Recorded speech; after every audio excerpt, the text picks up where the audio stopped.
Prince Mamun উনি শাকিব খানের মতো নায়ক হয়েছে। আপনারা শাকিব খানেরও কোনো বিয়ের দিনের ছবি পাবেন না, ঠিক আছে? উনি দুটো বিয়ে করেছে, দুটো বিয়েরই কোনো ছবি পাবেন না। তোমাকে আমি বিয়ে করে ফেলেছি এই কথাটা বলা মাত্রই আমার নারী ভক্তের সংখ্যা কমে যাবে এবং অনেক ডিরেক্টর প্রডিউসার আমাকে নিয়ে কাজ করতে দ্বিধাবোধ করবে। বিয়ের ব্যাপারটা নিয়ে সে আমার সাথে প্রতারণা করেছে। আমি তো জানি যে আমার বিয়ে হয়েছে, সে জানে যে আমাদের বিয়ে হয়নি। 2020 সালে মারা গেছেন, তো একজন মৃত ব্যক্তি কিভাবে আমার কাজই হয়, হ্যাঁ কিভাবে আপনার এবং এই কথাটা যে আপনি যে 2025-এ পাঠালেন না, এই জিনিসটা খোঁজ নিতে আমি 2023-এই পাঠিয়েছি। আচ্ছা। এবং তখন থেকে কিন্তু আমাদের মধ্যে সেপারেশনটা শুরু হওয়ার একটা প্রসেস হয়েছে। আচ্ছা আচ্ছা। ও এই বিয়ের ব্যাপারটা নিয়ে প্রতারণা করেছিল। হ্যাঁ, বিয়ের ব্যাপারটা নিয়ে সে আমার সাথে প্রতারণা করেছে এবং এই বিয়ের ব্যাপারটা প্রতারণা হওয়ার কারণেই ও যে আমাকে মিথ্যা দেখেছে এবং একটা ফলস ডকুমেন্ট সে আমার কাছে প্রেজেন্ট করেছে, এটা আমরা 2023 সালেই আমরা আমাদের চ্যানেলে আমরা কাজী অফিসে যোগাযোগ করে আমরা যখন এটা নোটিফাইড হই তখন ওকে আমরা জানাই যে এটা তো তুমি আমার সাথে প্রতারণা করেছো 2023 সালের শেষের দিকে। তার মানে ওই কাজী সাহেব কি ও ঠিক করেছিল, মানে মামুন ঠিক করেছিল? না, আমি কেন ঠিক করব? কাজীর ব্যাপারটা তো নরমালি ছেলেদের পক্ষ থেকেই ঠিক করে নিয়ে আসে এবং আমাদের ক্ষেত্রে এটাই হয়েছে, যেহেতু আমার পরিবার এই সম্পর্কে রাজি ছিল না, পরিবারে কোনো সাপোর্ট আমি পাইনি। বিয়ের ব্যাপারটা এবং একসাথে ব্যাপারটা মামুন এবং তার পরিবারের পক্ষ থেকেই আমার কাছে উপস্থাপন করা হয়েছে।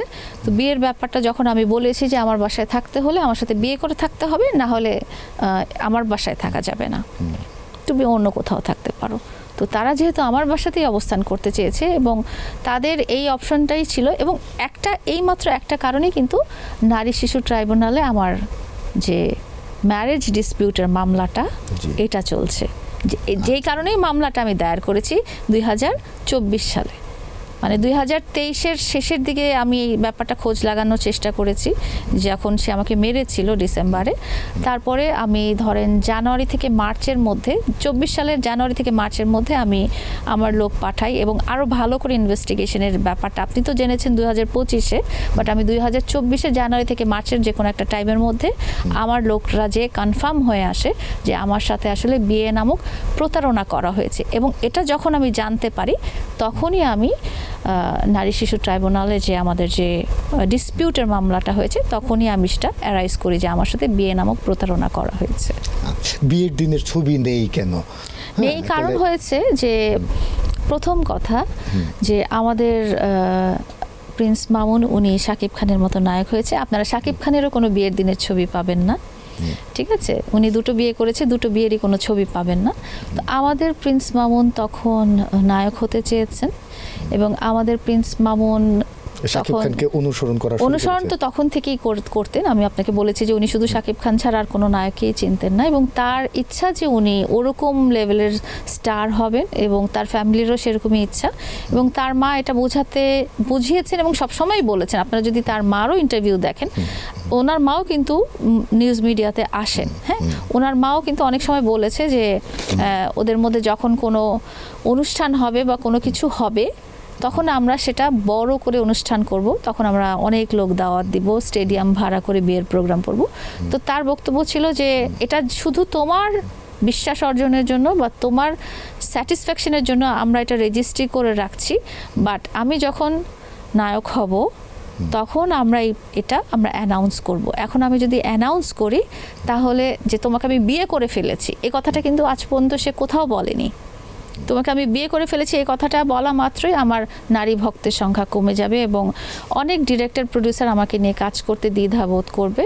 সো তুমি যেহেতু আমাকে ভালোবাসো, আমি যেহেতু তোমাকে ভালোবাসি, আমার পরিবার যেহেতু তোমার বাচ্চা সহ তোমাকে মেনে নিয়েছে, এটা আমাদের প্রকাশ করার কোনো দরকার নেই। এবং ওই দিনের এমনি ছবি আছে কিন্তু ওই যে সাইন করছি ওইসব ছবি সে তুলতে দেয়নি। এমনি ছবি আছে, আমি ওড়না পরে আছি, ও পাঞ্জাবি পরে আছে, এই ধরনের ছবি আমাদের আছে।